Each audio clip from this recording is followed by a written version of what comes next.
প্রকৃত আহলে সুন্নাতুল জামাত কে বা কারা? সুন্দর কথা বলেছেন গাউসে পাক শেখ আব্দুল কাদের জিলানী রহমতুল্লাহ। ওনার লেখা বিখ্যাত কিতাব গুনিয়াতুত তালিবিন, প্রথম গুনিয়াতুত তালিবিন আমার স্মৃতি বলতেছে 65 পৃষ্ঠায় পাবেন। কত পৃষ্ঠায়? উনি আহলুস সুন্নাল জামাতের পরিচয় দিতে যেয়ে বলেছেন, আম্মা সুন্নাহ ফাহিয়া মা সান্না রাসূলুল্লাহ সাল্লাল্লাহু আলাইহি সাল্লাম। আল্লাহ রসুল মুহাম্মদ সাল্লাল্লাহু আলাইহি সাল্লাম ১৫০০ বছর আগে যেটা নীতি হিসেবে নির্ধারণ করছেন ওইটার নাম সুন্নত।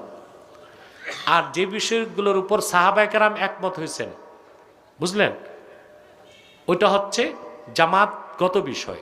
কি গত বিষয়? এক কথায় আল্লাহর হাবিবের সুন্নত যার মত সেই উম্মত। আর সাহাবায়ে কেরামের পথ ও মতকে যারা রীতি হিসেবে নিবে তারাই প্রকৃত অর্থে আহলে সুন্নাতুল জামাত।